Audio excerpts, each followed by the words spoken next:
नमस्कार, आप देख रहे हैं जन उत्तराखंड और मैं हूं आपके साथ भानु दीक्षित। सबसे पहले नजर हेडलाइंस पर।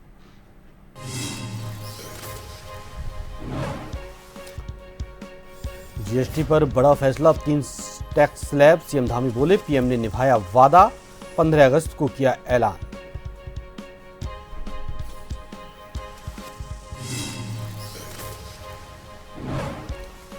देहरादून में तीलू रौतेली और आंगनवाड़ी कार्यकर्त्री पुरस्कार वितरित। 13 जनपद की महिलाओं को मिला सम्मान। सीएम धामी और मंत्री रेखा आर्या रही मौजूद।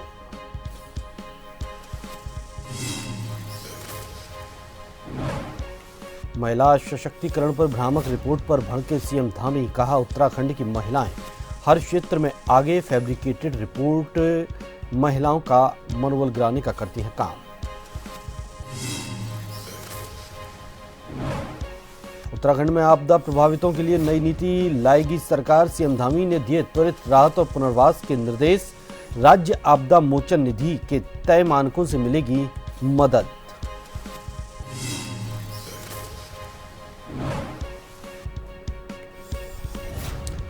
ऊंचे इलाकों में शुरू हुई सीजन की पहली बर्फबारी, चांदी की तरह चमकने लगी चोटियां। निचले इलाकों में जोरदार बारिश का दौर जारी। इधर 11 जिलों में बारिश का ऑरेंज अलर्ट।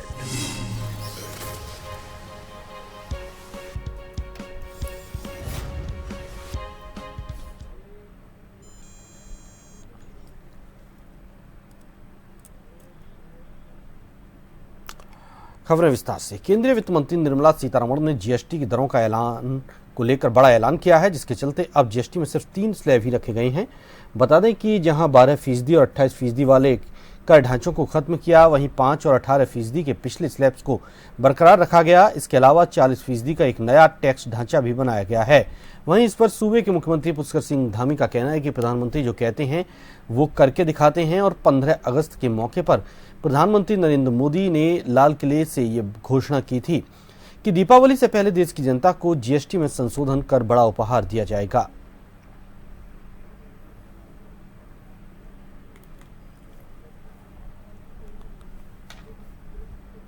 प्रधानमंत्री श्री नरेंद्र मोदी जी जो कहते हैं वो करते हैं।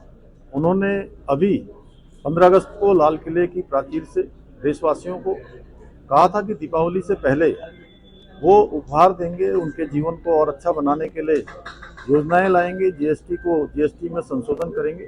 मैं आदरणीय प्रधानमंत्री जी का बहुत धन्यवाद करता हूं, आभार व्यक्त करता हूं कि उन्होंने किसानों के लिए, मध्यम वर्ग के लिए 175 से ज़्यादा वस्तुओं पर, उत्पादों पर जिनको टैक्स से फ्री किया है, जीएसटी से फ्री किया है या उनमें संशोधन किया है। निश्चित रूप से ये किसानों के लिए भी तमाम प्रकार के उनके उपकरण खरीदने से लेकर तमाम चीजें उनके लिए सस्ती होने वाली हैं। और अब आपको सीधा लिए चलते हैं देहरादून, जहां मुख्यमंत्री पुष्कर सिंह धामी कार्यक्रम में मौजूद हैं और वे संबोधित कर रहे हैं, संवाद कर रहे हैं। हम प्रयास कर रहे हैं सर। अभी अल्मोड़ा चंपावत में भी नवीन वृद्धाश्रम निर्माण गतिमान है सर, एंड सारे डिस्ट्रिक्ट्स में एक वृद्धावस्था होम रखे। धन्यवाद सर। बहुत बहुत धन्यवाद। सभी जनपदों में बना दीजिए इसको, एक आज घोषणा कर देते हैं कि सभी जनपदों में भारत सरकार, जैसे हमारा चमोली, बागेश्वर और उत्तरकाशी में ऑलरेडी है। उधम सिंह नगर देहरादून में देहरादून में रायवाला में बन गया है भवन। Yes sir. और रुद्रपुर में हमारा मॉडल बन रहा है, भारत सरकार के उससे बनेगा। अल्मोड़ा चंपावत में भी बन रहा है, अल्मोड़ा चंपावत में बन रहा है। तो जो बचे हुए हमारे और जो 6 जनपद है, तीन चार ही मिलते हैं, वो उनको भी बना देंगे। उनको भी एक एक जो है हम लोग बना देंगे। आगे जो है प्रत्येक राज्य के प्रत्येक जनपद में वृद्धाश्रम जो है बनाए जाएंगे, वो भी छूटे हुए 7-8 में तो है ही, उसके अतिरिक्त जो 4-5 बचे हैं जहाँ भी प्रस्तावित है, हर जनपद में एक बनाएंगे पहले हम लोग। किसी भी वृद्ध व्यक्ति को, किसी भी हमारे वरिष्ठ नागरिक को हम कहीं भी जो है ऐसे किसी भी कीमत पर जो है नहीं छोड़ेंगे। एक बार जोरदार तालियां इस सोच के लिए। और अब प्रत्येक जनपद में वृद्धाश्रम बनाए जाएंगे, माननीय मुख्यमंत्री जी ने आपको आश्वासन दिया है और कह दिया है। आइए बढ़ते हैं आगे। दिव्यांगजन हैं श्री राजेश कुमार, जनपद देहरादून से। माननीय मुख्यमंत्री जी और सम्मानित अतिथिगणों को मेरा प्रणाम। सर, मेरा नाम राजेश कुमार है, मैं देहरादून से हूँ। सर्वप्रथम मैं माननीय मुख्यमंत्री जी आपका आभार व्यक्त करना चाहूँगा कि आपने दिव्यांगता के क्षेत्र में जितना कार्य किया है वो बहुत सराहनीय है, उसके लिए आपका बहुत बहुत धन्यवाद। सर, मेरा प्रश्न है कि जैसे कक्षा 1 से 8 तक जो क्या कहते हैं SC ST के बच्चे पढ़ते हैं, उनको जो छात्रवृत्ति मिलती है वो उसमें जो है परिवार की आय निर्धारित नहीं है, लेकिन वहीं पे जो क्या कहते हैं दिव्यांग बच्चे हैं कक्षा 1 से 8 तक पढ़ने वाले, उनके परिवार की आय निर्धारित की गई है छात्रवृत्ति के लिए 24,000 रुपये। क्या आप इसको समाप्त करने पर विचार कर सकते हैं? नहीं, देखिए, बिल्कुल शिक्षा का अधिकार सभी का है और उसमें विशेष रूप से तो दिव्यांग हो गए हैं। ये हमारा हमारी प्राथमिकता होगी कि उनको शिक्षा मिले, अवश्य रूप से शिक्षा मिले, शिक्षा का अधिकार मिले।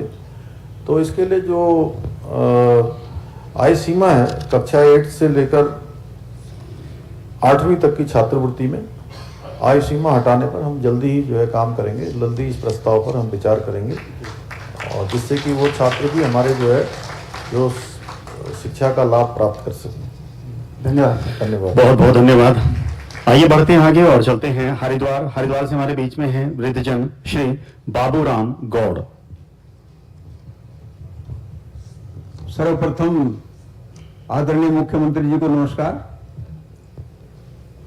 और हम दोनों पति पत्नी जो हैं, हमें ये पेंशन का लाभ मिल रहा है, जिससे हमारा भरण पोषण खर्चा सही चल रहा है।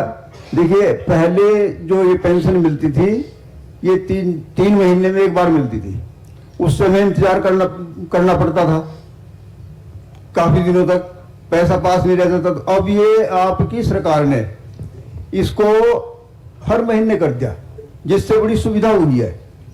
और माननीय मुख्यमंत्री जी, मेरा एक प्रश्न है कि भारत सरकार ने वृद्धजनों के लिए एक योजना चलाई है, वयोश्री योजना। तो इसमें वृद्धजनों के लिए उपकरण की सुविधा है देने का, वो जो देने के लिए है। तो मेरा ये प्रश्न है कि क्या आप अपने राज्य के हर जनपद में शिविर लगा करके और ये सहायता दे सकते हैं? ये मेरा प्रश्न है। नहीं, बहुत अच्छा आपने प्रश्न किया वयोश्री योजना के बारे में। और ये भारत सरकार द्वारा जो BPL परिवारों से संबंधित है, जिनकी मासिक आय 15,000 रुपये अधिकतम आय वाले जो वरिष्ठ नागरिक हैं, उनको इस वयोश्री योजना से लाभान्वित किया जा रहा है। और इसके अंतर्गत विभिन्न जो सहायक उपकरण दिए जाने का प्रावधान है। हमारे देश के यशस्वी प्रधानमंत्री, जिन्होंने विकलांग को दिव्यांग शब्द दिया, जिनके समय में उन्होंने दिव्यांग जैसे एक ऐसी अनुभूति होती है कि जैसे एक अलग प्रकार का एक नाम हमारे कानों में गूंजता है और अलग अनुभूति होती है दिव्यांग कहने से। और आगे बढ़ते हैं। अब देहरादून में आज राज्य स्त्री शक्ति तीलू रौतेली और आंगनवाड़ी कार्यकर्त्री पुरस्कार वितरण समारोह का आयोजन हुआ। कार्यक्रम में मुख्यमंत्री पुष्कर सिंह धामी, महिला सशक्तिकरण एवं बाल विकास मंत्री रेखा आर्य और राजपुर विधायक खजान दास शामिल हुए। इस दौरान मुख्यमंत्री रेखा आर्य ने कहा कि तीलू रौतेली पुरस्कार उन महिलाओं और बालिकाओं को दिया जाता है जिन्होंने कठिन परिस्थितियों का सामना करते हुए अपने क्षेत्र में विशेष उपलब्धि हासिल की हो। इस साल 13 जनपदों की 13 महिलाओं को सम्मानित किया गया है। वहीं मुख्यमंत्री ने कहा कि यह पुरस्कार प्रदेश की मातृशक्ति के साहस, संघर्ष और उपलब्धियों का प्रतीक है। क्षेत्रों में, हर जनपद में उत्कृष्ट कार्य करने वाली, समाज के क्षेत्र में, महिलाओं के क्षेत्र में ऐसी मातृशक्ति की प्रत्येक महिलाओं को यहाँ सम्मानित किया जाता है। अनेक अनेक क्षेत्रों में जिन्होंने उत्कृष्ट प्रदर्शन किए हों। इसी प्रकार जो आंगनबाड़ी हमारी सहायिकाएं हैं, कार्यकर्ताएं हैं, उन सबको भी सम्मानित किया जाता है। इसके पीछे हमारा हेतु है कि महिलाएं अपने क्षेत्रों में और आगे बढ़ चढ़ कर काम करें, उत्कृष्ट प्रदर्शन करें और अपने सर्वोच्च को देने के लिए संकल्पित होकर कार्य करें, इसलिए प्रोत्साहन किया जाता है। और महिलाओं के लिए हम निरंतर अनेक योजनाएं भी चला रहे हैं। राज्य के अंदर हमने महिलाओं के लिए 30% का आरक्षण सुनिश्चित किया है। रौतेले रौतेले पुरस्कार वो महिलाएं प्राप्त करती हैं या वो बालिकाएं प्राप्त करती हैं जो अपने कार्य क्षेत्र में जितनी विषम परिस्थितियों का सामना करती है, उन विषम परिस्थितियों का सामना करते हुए एक वो सिद्धि को हासिल करती है, एक अपने ऐसे पद को हासिल करती है और ऐसे सम्मान को हासिल करती है जो कि उस विषम परिस्थितियों में बहुत उल्लेखनीय होता है। तो आज ऐसी अपनी जनपदों की 13 जनपदों की 13 महिलाएं आज सम्मानित होने जा रही हैं। मैं सबसे पहले तो अपने उत्तराखंड के यशस्वी मुख्यमंत्री पुष्कर धामी जी का बहुत बहुत धन्यवाद कर दूं और बाल विकास महिला सशक्तिकरण की जो कैबिनेट मंत्री हैं रेखा आर्या जी, उनका भी बहुत बहुत धन्यवाद करती हूं कि आज हमारे उत्तराखंड की जो वीरांगना तीलू रौतेली पुरस्कार से मुझे नवाजा गया है। तो इस उपलक्ष्य में मैं यही कहना चाहूँगी कि तीलू रौतेली एक बहुत ही जुझारू वीरवाला थी, कुछ न कुछ करने वाली एक वीरवाला थी। उन्होंने अपने उत्तराखंड को बचाने के लिए जो अपना बलिदान दिया है वो हमेशा स्मरणीय रहेगा। उत्तराखंड में महिला सशक्तिकरण को लेकर आई एक सर्वे रिपोर्ट पर मुख्यमंत्री पुष्कर सिंह धामी ने कड़ा रुख दिखाया। सीएम धामी ने कहा कि रिपोर्ट में प्रकाशित आंकड़े भ्रामक और तथ्य से परे हैं। उन्होंने स्पष्ट किया कि महिला आयोग, पुलिस और महिला सशक्तिकरण विभाग ने सही आंकड़े प्रस्तुत किए हैं जिन्हें समाचार पत्रों ने भी प्रकाशित किया। मुख्यमंत्री ने कहा कि इस तरह की फैब्रिकेटेड रिपोर्ट महिलाओं का मनोबल गिराने का काम करती हैं, जबकि उत्तराखंड की महिलाएं हर क्षेत्र में बहादुरी और परिश्रम के साथ आगे बढ़ रही हैं।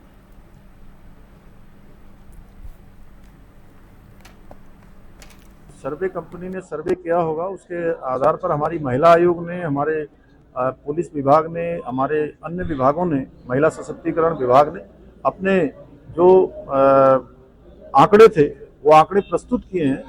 वो आंकड़े सत्य से परे हैं, इसलिए अगले दिन जिन अखबारों में इसका समाचार प्रकाशित हुआ था उसी अखबार में अगले दिन के सही आंकड़ों के साथ वो समाचार भी प्रकाशित हुआ। इस प्रकार की फैब्रिकेटेड चीज़ें नहीं होनी चाहिए। हमारे यहाँ महिला सशक्तिकरण के क्षेत्र में बहुत अच्छे काम हो रहे हैं। हमारी महिलाएं आज बहादुरी से आगे बढ़ रही हैं, एक से एक अच्छा काम कर रही हैं। उनके अंदर एक कौशल भी है, उनके अंदर अच्छी सामर्थ्य भी है और अच्छा परिश्रम भी है। मुख्यमंत्री पुष्कर सिंह धामी ने प्रशासनिक और आपदा प्रबंधन अधिकारियों को राहत और पुनर्वास कार्यों में तेजी लाने के सख्त निर्देश दिए हैं। उन्होंने कहा कि प्रभावित लोगों की सुरक्षा, आवास, भोजन और स्वास्थ्य सुविधाओं में किसी भी तरह की कमी नहीं रहने दी जाएगी। साथ ही लापरवाही को बिल्कुल बर्दाश्त नहीं किया जाएगा। सीएम धामी ने घोषणा की कि राज्य सरकार आपदा प्रभावित लोगों के पुनर्वास के लिए नई नीति लागू करेगी। इसके तहत पीड़ितों को मौजूदा आपदा मोचन निधि से अधिक आर्थिक सहायता दी जाएगी। इस नीति से प्रभावित परिवारों को राष्ट्रीय और राज्य आपदा मोचन निधि के तय मानकों से अधिक मदद मिल सकेगी।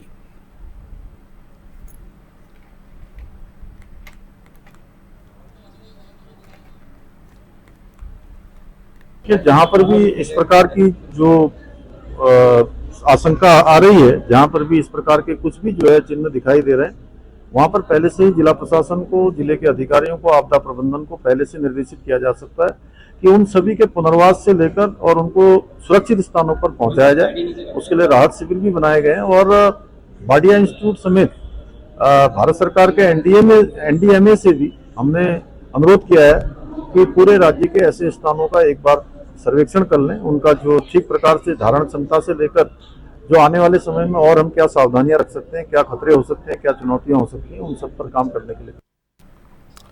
रुड़की के मंगलौर कोतवाली क्षेत्र का एक वीडियो सोशल मीडिया पर सामने आया। वीडियो में ग्रामीण एक युवक के कपड़े उतारकर उसे पीटते नजर आ रहे हैं।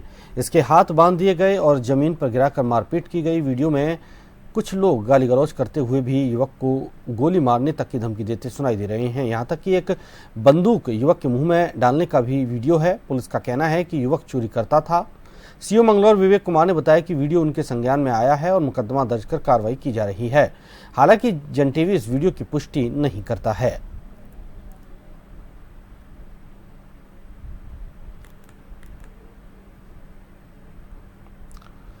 7 सितंबर की पूर्णिमा पर चंद्रग्रहण के बीच सूतक काल में दिन में 12 बजे से प्रारंभ हो जाएगा। हरिद्वार के तीर्थ पुरोहित उज्जवल पंडित ने बताया कि चंद्रग्रहण के सूतक काल के चलते ब्राह्मण भोज नहीं कराया जा सकेगा। ऐसे में श्रद्धालु ब्राह्मणों को पका हुआ भोजन कराने के स्थान पर अनाज, दाल, सब्जियां और फल संकल्प करके दे सकते हैं।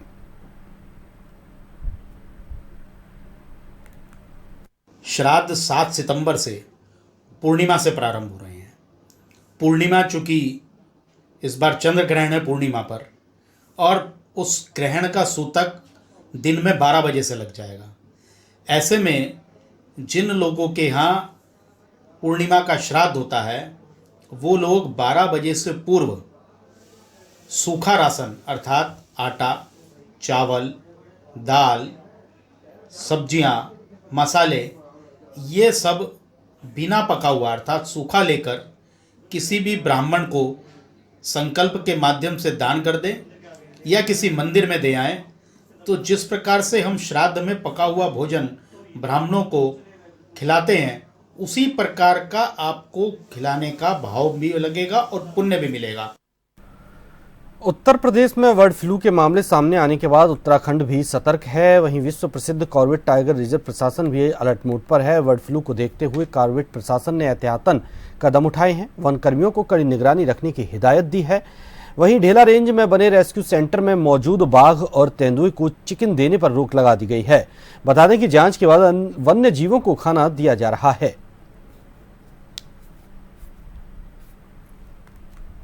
फ्लू का एक खतरा जो है वो लगातार मंडरा रहा है। उसमें पहले यूपी में कुछ इलाकों में जो हमारे उत्तराखंड से लगे हुए इलाके हैं वहां पर बर्ड फ्लू का सबसे पहले प्रकरण देखे गए थे।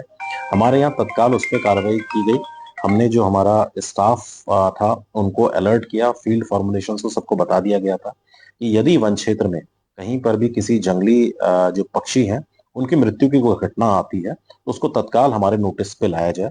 हमारे यहाँ जो कार्यरत वरिष्ठ पशु चिकित्सा अधिकारी हैं उसको उसका नोडल बनाया गया है।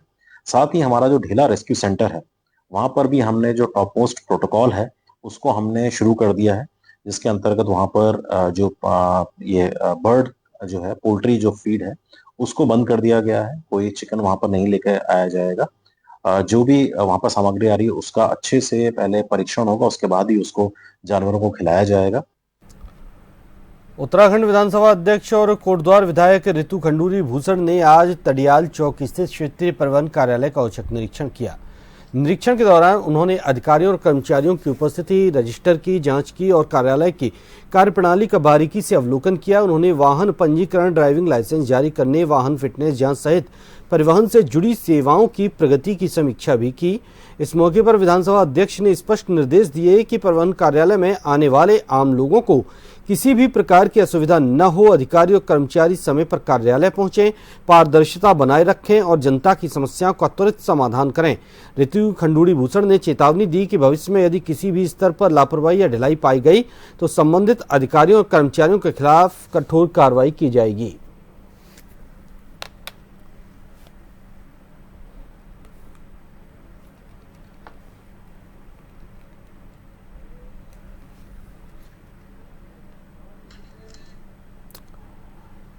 रुद्रपुर अब उत्तराखंड का पहला स्मार्ट ट्रैफिक कंट्रोल वाला शहर बनने जा रहा है। महापौर विकास शर्मा और एसएसपी मणिकांत मिश्रा ने एक बैठक कर हाईटेक योजना की रूपरेखा तैयार की। शहर में एआई आधारित एनपीआर कैमरे लगेंगे जो ट्रैफिक नियम तोड़ने पर ई चालान जारी करेंगे और संदिग्ध गतिविधियों की निगरानी भी करेंगे। योजना लागू होने पर रुद्रपुर पूरी तरह हाईटेक ट्रैफिक मैनेजमेंट वाला पहला शहर होगा।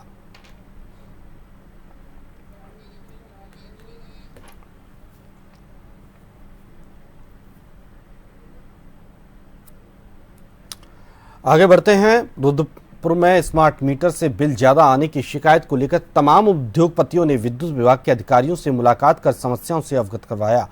जिला मुख्यालय रुद्रपुर में फैक्ट्री संचालकों को स्मार्ट मीटर का डर सताने लगा है।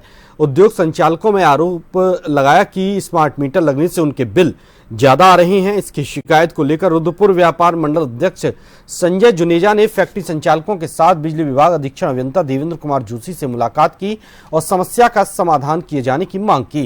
इस दौरान फैक्ट्री संचालकों ने कहा जो बिल 2.5 लाख रुपए का आता था वो स्मार्ट मीटर लगने से 7.5 लाख रुपए से अधिक आने लगा है। ऐसे में उनके सामने फैक्ट्री बंद करने के सिवाय कोई ऑप्शन नहीं।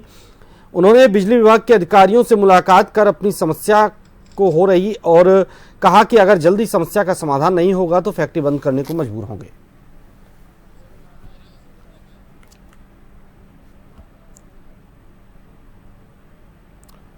और सीधा देहरादून चलते हैं, जहां मुख्य सेवक संवाद कार्यक्रम में सीएम धामी संबोधित कर रहे हैं। दिव्यांगजन स्वावलंबन योजना तथा दिव्यांगजन छात्रवृत्ति एवं पेंशन योजना जैसी अनेक योजनाओं के माध्यम से दिव्यांगजनों के कल्याण के लिए ठोस प्रयास किए जा रहे हैं और आदरणीय प्रधानमंत्री जी की प्रेरणा से प्रदेश सरकार भी दिव्यांगजनों और वरिष्ठ नागरिकों के कल्याण के लिए निरंतर प्रयास कर रही है। हमारी सरकार द्वारा प्रदेश में 96,000 से अधिक दिव्यांगजनों को विभिन्न योजनाओं के अंतर्गत नियमित पेंशन प्रदान की जा रही है, जहां एक और वर्ष 18 से अधिक आयु के 86,000 से अधिक दिव्यांगजनों को 1,500 रुपए की पेंशन हम प्रदान कर रहे हैं। वहीं 18 वर्ष से कम आयु के 8,000 से अधिक दिव्यांग बच्चों के भरण पोषण एवं देखभाल के लिए प्रतिमाह 700 रुपए की आर्थिक सहायता भी प्रदान कर रहे हैं। इसके साथ ही ग्रामीण क्षेत्रों में कृषि कार्य के दौरान दिव्यांग हुए लोगों को तीली रोतोली पेंशन योजना के अंतर्गत प्रतिमाह 1,200 रुपए की आर्थिक सहायता प्रदान करने के साथ ही 4 फुट से कम ऊंचाई वाले व्यक्तियों को बौना पेंशन योजना के माध्यम से प्रतिमाह 1,200 रुपए की पेंशन भी प्रदान कर रहे हैं। यही नहीं, हमारी सरकार द्वारा दिव्यांगजनों की सहायता हेतु एक और जहां कृत्रिम अंग, श्रवण यंत्र, बैसाखी, ट्राईसाइकिल और व्हील चेयर जैसी सहायता सामग्री उपलब्ध कराने के लिए 7,000 रुपए तक का अनुदान दिया जा रहा है। वहीं दिव्यांग छात्रों के लिए विशेष शिक्षा संस्थानों का आधुनिकीकरण भी कर रहे हैं, जहां उनके लिए ब्रेल पुस्तकों, डिजिटल लर्निंग टूल्स तथा प्रशिक्षित शिक्षकों की उपलब्धता भी सुनिश्चित करने का प्रयास किया जा रहा है। इतना ही नहीं, हमारी सरकार द्वारा सुगम्य भारत अभियान के अंतर्गत प्रदेश में विभिन्न शासकीय भवनों सहित सभी महत्वपूर्ण स्थलों को दिव्यांगजनों के अनुकूल बनाने का भी कार्य किया जा रहा है। साथ ही उन्हें परिवहन निगम की बसों में निःशुल्क और रियायती दरों पर यात्रा सुविधा भी उपलब्ध कराई जा रही है। यही नहीं, हम दिव्यांग विवाह प्रोत्साहन योजना के अंतर्गत दिव्यांग व्यक्ति से विवाह करने पर अभी तक 25,000 रुपए और आज आप सब लोगों की जो आप लोगों ने मेरे समक्ष बात रखी है उसको हम 50,000 रुपए भी करने जा रहे हैं। मुझे प्रसन्नता है कि आज इस योजना से जुड़े एक सॉफ्टवेयर का भी लोकार्पण किया जाएगा, जिससे इस योजना का लाभ पारदर्शी। इसी के साथ जन उत्तराखंड में फिलहाल इतना ही। नमस्कार।